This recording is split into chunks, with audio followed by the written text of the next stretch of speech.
Diego, o que você faz na vida? Eu sou professor de computação na Unicamp. De computação na Unicamp. Você é especialista em quê? Em criptografia e segurança computacional. Então, quando... Me corrija se eu estiver errado. Você é o cara que eu ligo quando esqueço a senha do banco, não? Às vezes. Às vezes? Na verdade, eu sou o cara que projeta mecanismos para que o sistema seja mais resistente, aquela senha seja armazenada de maneira segura, ou quando o usuário utiliza aquela senha, não existe uma possibilidade dela vazar, por exemplo. Você é um especialista em segurança da informação. Sim. Pelo que eu entendi, você defende que a urna eletrônica é tão confiável quanto os políticos que se elegem com ela? De certa forma.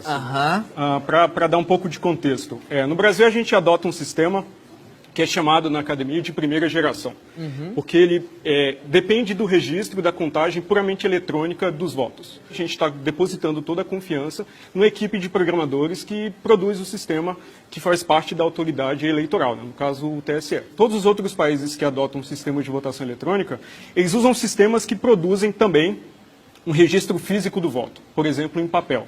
Então, isso permite que você colete esses registros físicos, esses votos, em outra mídia, né, em outra urna, por exemplo, uma urna convencional. E no fim da eleição você pode somar, pode fazer uma apuração por amostragem e ver se o software que está no equipamento está se comportando de maneira honesta.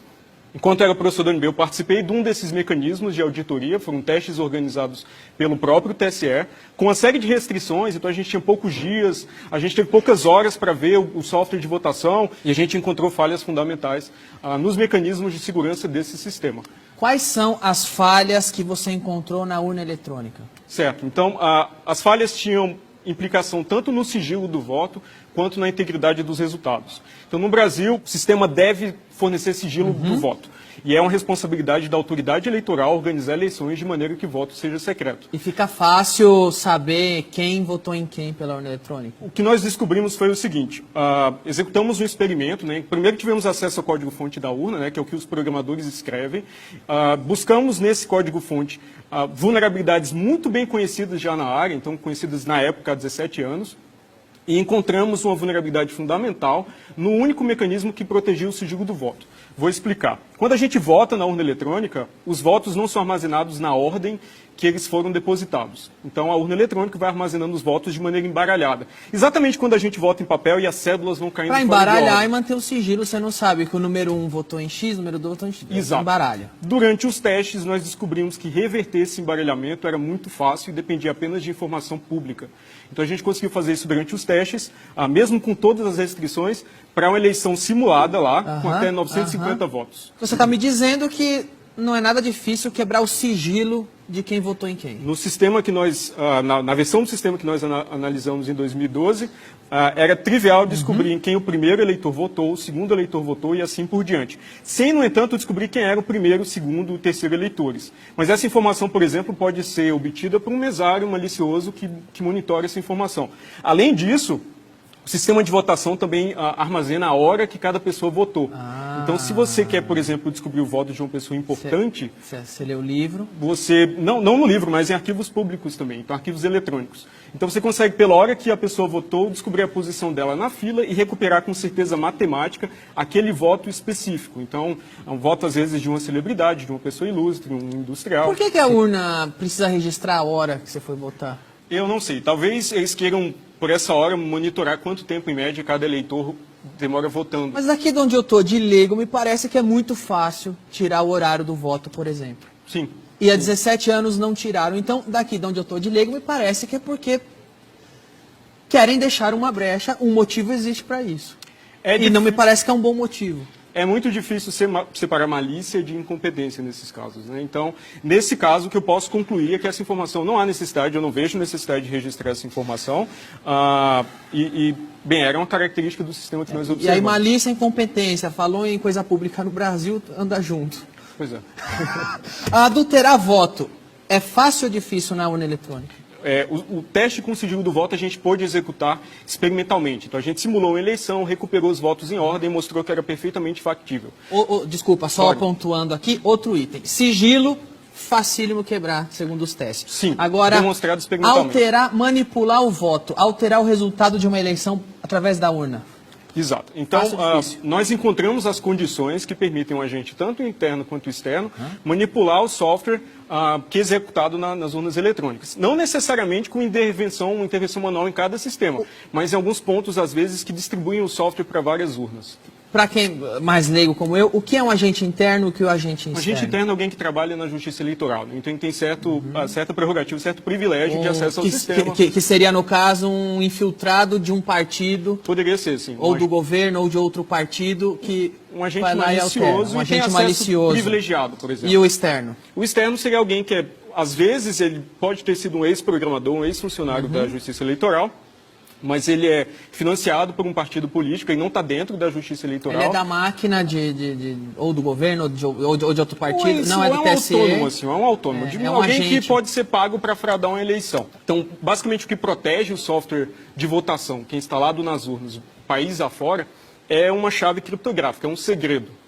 Idealmente, a gente deve ter um segredo distinto para cada urna, porque é exatamente a mesma analogia das chaves, né? A gente não tem as mesmas portas, a gente não compartilha segredos de chaves entre portas de casas distintas. Cada porta tem a sua chave. E o que a gente observou é que 500 mil de equipamentos, todas as urnas eletrônicas, compartilham o mesmo segredo. E esse segredo ainda era armazenado de maneira completamente insegura, assim, que, novamente, voltando àquela analogia, remete a você colocar a chave embaixo do tapete, né? E confiar que, como a chave está embaixo do tapete, ninguém vai descobrir que ela está lá. A diferença é que essa chave abre todas as portas. Exato, basta não que ela só vaze uma vez.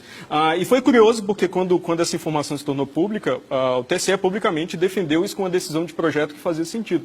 Mas eu não consigo me convencer disso, porque não é razoável contar um segredo, de certa forma, para 500 mil de equipamentos e imaginar que ele vai continuar seguro ou vai continuar secreto. E desculpa, não é um segredo, é o destino de um país. Sim, de fato. Agora, eu como leigo, mais uma vez, daqui me parece que tudo não são problemas difíceis de consertar, são problemas que existem há 17 anos na urna, são problemas que merecem uma satisfação e que ninguém conserta, ninguém dá uma satisfação. Daqui de onde eu estou de leigo, me parece que um motivo por trás tem. Você como especialista, o que te parece? O que eu observei, esses problemas, essas vulnerabilidades não são tecnologicamente avançadas. São coisas que eu ensino para os meus alunos de graduação a não cometer. Estudantes em formação conseguiriam resolver os problemas da urna eletrônica que há 17 anos o TSE não resolveu. Sim, talvez não da melhor forma, né? Mas melhor do que está hoje. As soluções estão nos livros texto, não são soluções tecnologicamente sofisticadas. Assim. O TSE defende muito que a gente precisa no Brasil de um sistema sem nenhum tipo de registro físico do voto. Mas sistemas que não têm esse registro físico, eles também não permitem recontagem em caso de suspeita de fraude. Porque qualquer recontagem vai sempre contar os registros eletrônicos que já podem estar fraudados. Então você precisa de um registro físico conferido pelo eleitor para poder fazer uma recontagem e tentar descobrir se o software foi adulterado ou não, por exemplo. E o que impede de uma urna eletrônica gerar um registro físico ou então de votar da forma eletrônica e também na forma tradicional? Bem, um certo custo adicional, porque você precisa de uma impressora acoplada, uma impressora adicional, né, papel para imprimir esses votos, talvez um pouco mais de logística para organizar essa impressão e essa apuração posterior, porque um pouco de cuidado na implementação, porque esse registro físico não pode ser implementado de forma que o eleitor leve um comprovante do seu voto para casa, porque senão ele pode quebrar, os eleitores podem quebrar com muita facilidade o próprio sigilo do voto ou outros agentes, então precisa um pouco de cuidado. Mas é assim que funciona em todos os outros países. Então, eu não entendo por que o Brasil necessariamente tem que ter eleições menos transparentes. Esses são mecanismos de transparência eleitoral. Então, para citar um exemplo recente, quando máquinas de votar, também de primeira geração, né, com apenas registro eletrônico dos votos, na Índia foram demonstradas vulneráveis, a Suprema Corte de lá determinou que, a partir das eleições desse ano, todos os equipamentos teriam que produzir registros físicos do voto. E no Brasil o entendimento é o contrário, é que qualquer registro físico do voto ameaça, por algum motivo, quanto mais transparente ficar, pior é aqui. A característica mais importante de qualquer sistema de votação é transparência e as características, né, são transparência e confiabilidade, onde o segundo é um pouco o resultado do primeiro, né? Então transparência talvez seja a característica mais importante. Então essa agilidade nem entra. É desejável, mas não adianta nada você ter apuração ou totalização muito rápida quando você não consegue ter um nível de confiança razoável no que você está somando, né, nos votos que você está somando. Eu queria fazer um outro registro eletrônico seria igualmente deturpável, sei lá, se na hora que você votasse, registrasse na urna, mas também registrasse em algum outro lugar? Ótima pergunta. No Brasil, o TSE alega que esse arquivo dos votos embaralhados, que eles chamam de registro digital do voto, é um mecanismo de recontagem. Mas ele é produzido pelo mesmo software, pelo mesmo programa que soma os votos.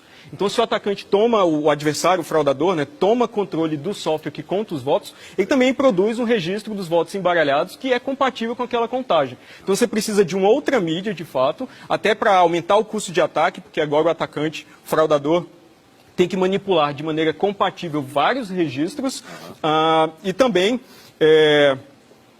você tem uma trilha verificada pelo eleitor, no caso, independente da trilha eletrônica, dos votos armazenados de maneira eletrônica. Rápida, igual, né? E que tem fraudes também, tem possibilidade de fraude, mas todas elas são visíveis, né? Porque envolvem você subtrair papel, sumir com lona, que eram fraudes que aconteciam na eleição com cédula no Brasil e deixavam testemunhas, né? Uma eleição puramente eletrônica não deixa testemunhas para a sociedade nos fiscais eleitorais. Só precisa de um cara com uma chave para alterar onde ele quiser. Sem testemunhas, ele faz sozinho. Essa foi a condição que a gente encontrou. A gente não pôde testar isso durante os testes organizados pelo TSE, a possibilidade de adulterar o sistema com essa informação, com esse segredo compartilhado, porque não teve tempo, eram pouquíssimos dias, mas também não houve interesse posterior do TSE em tentar montar, simular esse ataque para ver quão eficaz ele seria na prática. E quando você chega no TSE e mostra toda essa falha e mostra como é fácil fraudar uma eleição com a urna deles, o que eles falam? Uma entrevista que eu dei para um portal de internet logo depois dos testes e descrevi de maneira técnica todos esses problemas, a resposta oficial do tribunal era basicamente dizer que a minha atitude era uma ameaça à democracia. Assim, que eu também isso é uma ameaça à democracia. Aparentemente, ou pelo menos no entendimento do tribunal. Questionar qualquer coisa é ameaça à democracia. Tá Quando isso é radicalmente diferente da cultura que a gente tem na universidade e na academia, né? Que é tratar dos problemas, escrevê-los em detalhes, avaliar de maneira técnica quão seguro é ou não o sistema, propor soluções, implementar essas soluções e evoluir a segurança do sistema ao longo do tempo. Democracias muito mais antigas, maduras, mais desenvolvidas, não querem a urna eletrônica lá e o brasileiro se orgulha que tem isso aqui. Por quê? Para citar alguns exemplos, na Alemanha tem um entendimento muito diferente e interessante, que eles chegaram a utilizar sistemas com essas mesmas características, mas um entendimento da Suprema Corte de lá é que um sistema de votação utilizado pela sociedade para eleger seus líderes não pode exigir conhecimento de especialista para uma auditoria. Porque assim, se você não precisa de conhecimento especializado para fazer auditoria, toda pessoa de fato é um fiscal, é um auditor, né? Então lá, o entendimento da Constituição, da Suprema Corte de lá, é que um sistema desse simplesmente é inconstitucional, e não pode ser utilizado para eleições oficiais. Então, o que eu acho um entendimento muito interessante, porque eles tentam adotar algo que é diretamente observado ou auditado pela população. Então, aqui há sempre uma concentração desses poderes de auditoria. Então, atualmente, por exemplo, fiscais de partido político podem auditar o sistema de votação. Eles podem ir ao TSE e examinar o código-fonte, mas o TSE exige a assinatura de um termo de sigilo para isso. Então, eles podem ver o sistema, características técnicas do sistema, mas não podem falar para prestar contas para a sociedade do que é feito, da qualidade do sistema lá dentro. Então, há uma obsessão com o controle e a falta de transparência é endêmica em várias etapas do processo.